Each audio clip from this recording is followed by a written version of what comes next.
Bueno, vamos a realizar la grabación del final, que se trataba acerca de los escenarios propuestos por IEEE. Ellos proponían 4 escenarios diferentes, los cuales eran pues el esperado, el retador y el idealista. Entonces pues el primer escenario es el escenario esperado, y hablaba mucho del aprendizaje interactivo. Primero que todo, se dejaba a un lado la parte de la lectura, de aprendizaje por medio de lecturas y estas cosas, sino que ya todo era mucho más interactivo. Se utilizaban plataformas que permitieran que las personas interactuaran y que aprendieran de manera mucho más amigable, no tuvieran que leer grandes resmas de papel y grandes cosas para poder entender algún tema.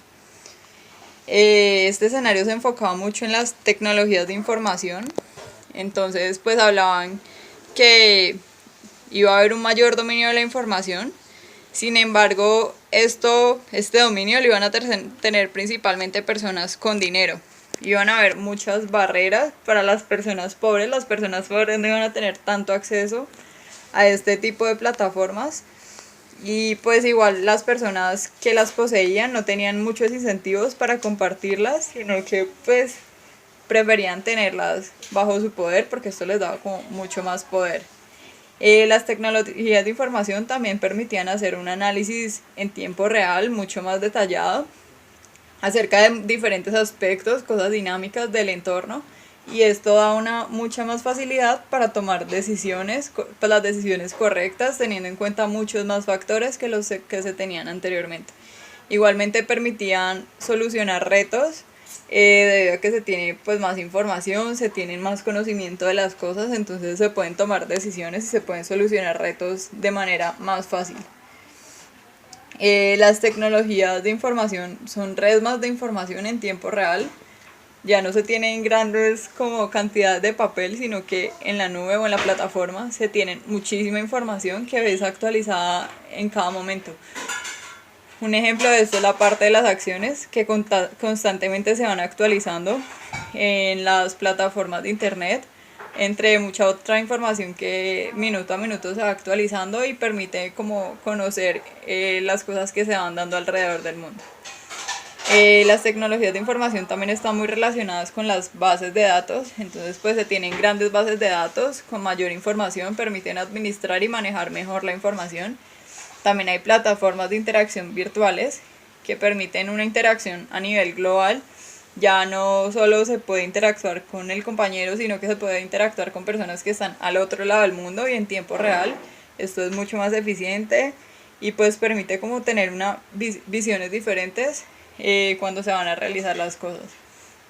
Igualmente pues en cuanto a los flujos de información, estos van a ser pues como mucho más rápidos por medio de redes profesionales, redes sociales, plataformas virtuales que permiten mayor comunicación.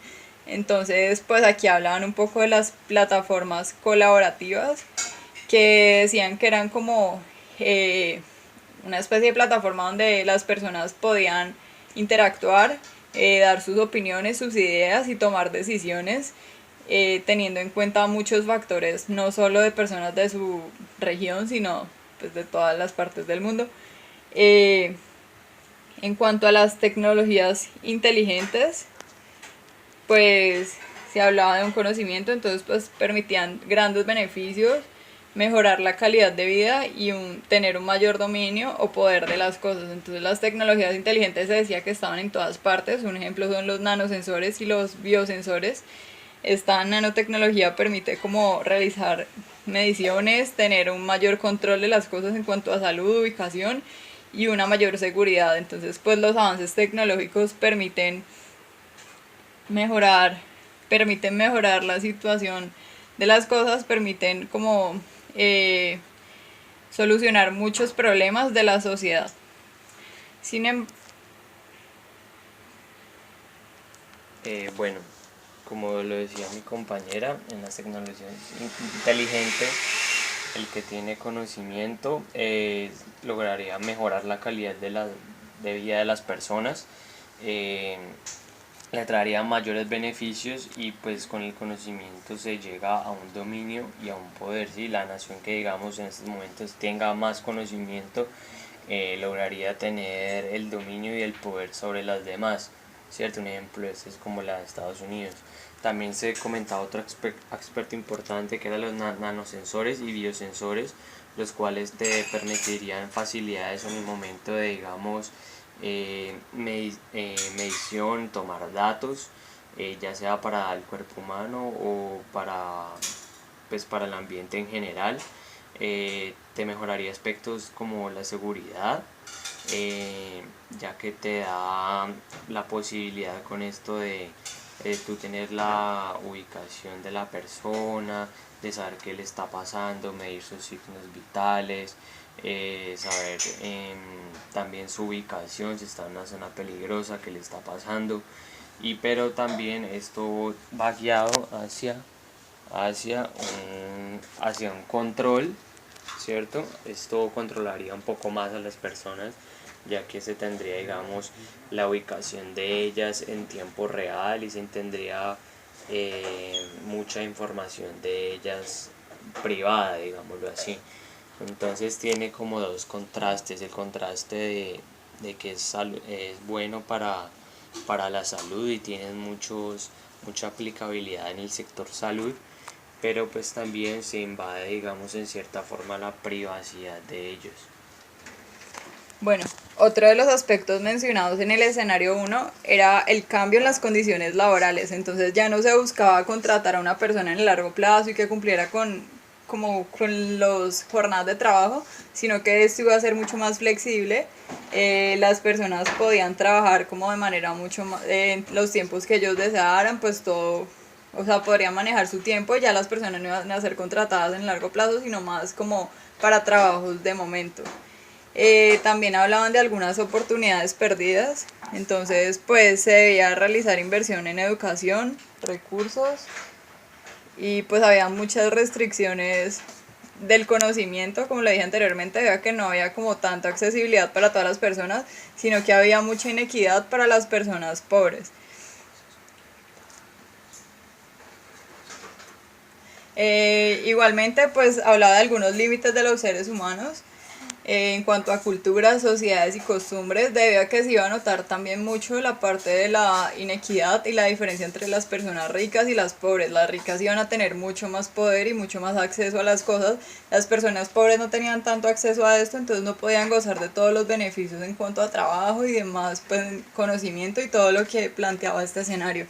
Entonces, algunos de los retos para el ingeniero industrial pues son como adaptarse a todo este escenario, poder manejar estas situaciones, adquirir conocimiento en cuanto a las tecnologías de información y actualizarse constantemente para poder reaccionar a los cambios del entorno, tener conocimiento de las tecnologías inteligentes para poder trabajar en estos sectores y para poder aplicar todos sus conocimientos en la parte pues de la tecnología y todas las actualizaciones que se hicieran en el mundo. Bueno, y ahora en el escenario 2 tenemos un panorama donde muestran un colapso de las economías, esto puede ser por aspectos como malas políticas del gobierno, ¿cierto? Ya que pues dadas estas malas políticas pues hay poca cooperación, digamos, global, ya que digamos, o sea, se habla de un mundo globalizado, pero realmente se establecen todavía muchas barreras en cuanto al conocimiento y se privatiza el conocimiento. Entonces, con esto, pues el conocimiento, digamos, sería de muy pocos y no estaría al servicio de la humanidad, sino solamente, digamos, el que tenga más recursos para pagar por este conocimiento, ¿cierto? Esto también crearía otro fenómeno de que si, digamos, el conocimiento pues no es compartido y no es gratuito para todos, pues ya llegaría a lo que se llamaría copias piratas, que hablan de eso como personas que, digamos, robarían este conocimiento, ¿cierto? Para buscar sus beneficios y aplicarlos en otros lados y dárselo pues a otras personas, ¿cierto? Ya también pues con estas malas políticas se puede ver aspectos como que con estas malas políticas se impide generar más conocimiento global, por lo que les comentaba anteriormente de las barreras establecidas, ¿cierto? Con el colapso de la economía también esto se da gracias a un desempleo masivo, ¿cierto? Con el desempleo masivo, ¿por qué se da? Pues se da porque viene la automatización, donde lo que hacen es reemplazar la máquina, de reemplazar el hombre por la máquina, ¿cierto? Entonces, pues con este crecimiento tecnológico y todo eso, deciden como que las máquinas hacen más eficientes el trabajo de los hombres, porque pues los hombres, digamos, se cansan y las máquinas no. Entonces, pues esto originaría un desempleo muy alto, ¿cierto? Por otro lado, nos vamos al aspecto de mucha información. En este escenario, pues se, se dan muchos sensores, mucha tecnología que recoge información, pero pues digamos, aquí, digamos, en cierta forma se da un caos de la información, porque con tanta información ya la gente no sabe qué hacer con ella, ¿cierto? La gente no sabe, o sea, se dedica simplemente a recoger información, pero la información, digamos, no es analizada o no es usada de la mejor manera, ¿cierto? También con tanta información y tantos dispositivos que recogen la información de las personas, se pierde privacidad, ya que pues a toda hora los aparatos están recogiendo información sobre tus gustos, tus hábitos, los lugares que frecuentas, pronto tu dinero, tu trabajo. Entonces pues esta información, digamos, no es cierta, no es bien almacenada. Entonces esta información estaría a disponibilidad de otras personas que podrían digamos, perjudicarte por esta información, ¿cierto? En ese escenario también pues se muestra que se gana más seguridad con el desarrollo de tecnologías guiadas hacia la seguridad precisamente, ¿cierto? Donde pues se gana en cierta forma más control, ¿sí? Y pues dados estos desarrollos, estas ayudas tecnológicas, pues resultarían en menos delincuencia, ¿cierto? Por este lado. Por otro, volviendo al lado de la información, pues se muestran aspectos de espacios de almacenamiento gigantescos, los cuales mencionan que son zettabytes, petabytes y yottabytes, ¿cierto? Son espacios de almacenamiento muy grande, donde se guardaría toda esta información de las personas que se recoge a diario sobre sus gustos, sus características y sobre todo pues lo que ellos hacen.